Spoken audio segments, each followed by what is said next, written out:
ખેતરોમાં ભરાયા વરસાદી પાણી। રાજકોટ જિલ્લાના ઉપલેટા તાલુકાના ગામોમાં વરસાદી પાણી ઓસરતા ખેતરોમાં તારાજીના દ્રશ્યો સામે આવ્યા છે।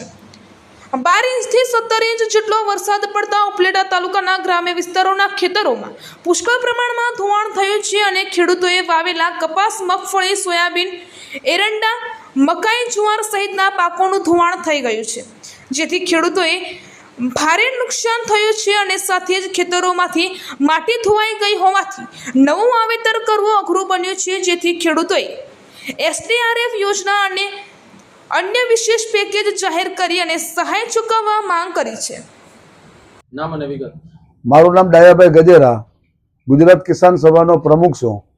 તાજેતરમાં 15 દિવસ પહેલાથી શરૂ થયેલ અતિભારે વૃષ્ટિથી આ વિસ્તારમાં ખેડૂતોના ખેતરો ધોવાઈ ગયા છે।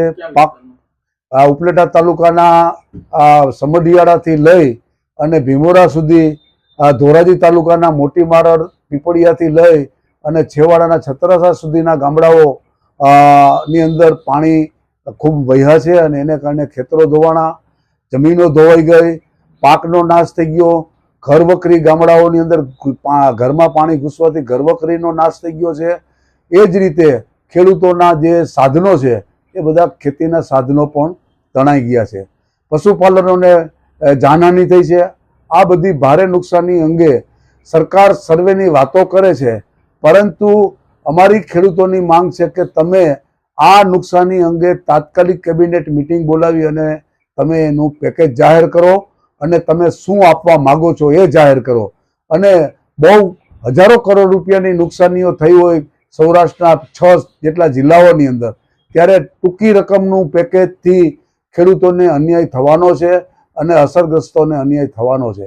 એટલે આ બાબતમાં સરકારે તાત્કાલિક જાગવું પડશે અને જે પેકેજ છે એ પેકેજ જાહેર કરવું પડશે। ડાયલાલ, આજે કૃષિ મંત્રી પણ તમારા વિસ્તારની મુલાકાતે છે, શું કહેશો? કૃષિ મંત્રી આજે અમારા વિસ્તારમાં આવ્યા છે અને અમારા વિસ્તારની મુલાકાત લેવાના છે। એ જ રીતે આપણા મુખ્યમંત્રીશ્રીએ હવાઈ નિરીક્ષણ કર્યું, પણ ખાલી નિરીક્ષણ કરવાથી કોઈને ન્યાય મળવાનો નથી। જો ખરા અર્થમાં ન્યાય આપવાનો હોય તો આજે કૃષિ મંત્રી રાઘવજીભાઈ જે વિસ્તારમાં જવાના છે એ વિસ્તારમાં જમીનોના જે રીતે ધોવાણ થયા છે એ ખેતરોને માટી પુરાણ કઈ રીતે કરવું એ મોટો સવાલ છે। ખેડૂતો એના ખર્ચાઓ ઉઠાવી નહીં શકે અને ખેડૂતોને એ ખર્ચ કરવા માટે એની પાસે પૈસા પણ નથી। ત્યારે સરકારે SDRFની યોજના અને મુખ્યમંત્રી કિસાન સહાય યોજનામાં એમ 2 યોજના તળે જો એમને રાહતો આપવામાં આવે તો ખેડૂતોને થોડે અંશે કંઈક ફાયદો થઈ શકે। ભૂતકાળમાં પણ ડાયલાલ ઘણીવાર આવું બન્યું છે, અતિવૃષ્ટિ થઈ છે, સહાયો મળી છે કે માત્ર વાતો? મોટે ભાગે જે સહાયો અગાઉના વખતોમાં બનેલી છે, પૂરગ્રસ્ત વિસ્તારોમાં અતિવૃષ્ટિથી જે નુકસાનીઓ થઈ છે એમાં જે સહાયો આપવામાં આવી છે મામૂલી પ્રકારની સહાયો આપવામાં આવી છે।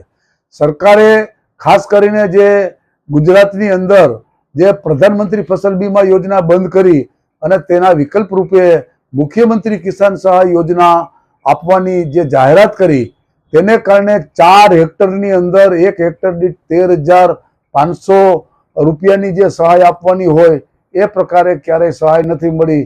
1500 થી માંડીને 3500, 4000ની સહાયથી ખેડૂતોની કોઈ ભલીવાર થવાની નથી। તમારા નામથી શરૂઆત। નારિયા ગૌતમ ચીમનભાઈ, સમઢિયાળાનો રહેવાસી। બહુ વરસાદ પડી ગયો અને બહુ ધોવાણ પણ થઈ ગયું છે। 5-7 ફૂટ ખાડા પડી ગયા જમીનમાં। આ તમે જમીન બધી જોઈ જ છે, નુકસાની બહુ છે। માટી ક્યાંય મળે એમ નથી, એવી બધી નુકસાની બહુ છે। કોઈ વાવેતર થઈ શકે એવી પોઝિશન જ નથી। ક્યાં ક્યાં પાકને નુકસાની થઈ? કપાસ, મગફળી, સોયાબીન અને પશુને નીણચારો પણ નથી। ખેતરની કેવી સ્થિતિ? એમાં 5-7 ફૂટના ખાડા પડી ગયા, એવી બહુ નુકસાની છે ખેતરમાં। અત્યારે અમારે માટી લઈ આવી હોય તો માટી ક્યાંય મળી શકે એમ નથી। સરકાર પાસે શું માંગવું? તાત્કાલિક આનું કંઈક સહાય બહાય કરે તો અમારે હવે નવું વાવેતર થાય એવી પોઝિશન છે। તમારું નામ અને વિગત? ધીરુભાઈ બાવનજીભાઈ બાબરિયા, ગામ સમઢિયાળા। સમઢિયાળાની આખી સીમમાં ભાદરનું, મોજનું અને મેળુનું બધાના પાણી એકારે છોડ્યા, એમાં બધું ખેતરમાં ખાડા પડી ગયા 4-4 ફૂટના 5-5 ફૂટના. ક્યાં ક્યાં ભાગને નુકસાની? નુકસાની તો કપાસ છે, મગફળી છે, સોયાબીન છે, નીરસારો છે, કોઈ બચ્યું જ નથી કાંઈ. સરકાર પાસે શું માંગણી? સરકાર તાત્કાલિક આ કાંઈ એનું પેકેજ આપે ને રિપેરિંગ કરાવે ને નવું વાવેતર થાય તો થાય, બાકી કાંઈ થાય એમ નથી. નટપુર ન્યૂઝ સખત અને સતત આપની સેવામાં. અમારા ફેસબુક પેજ, ઇન્સ્ટાગ્રામ, યુટ્યુબ ચેનલને સબસ્ક્રાઇબ કરો અને ફોલો કરો.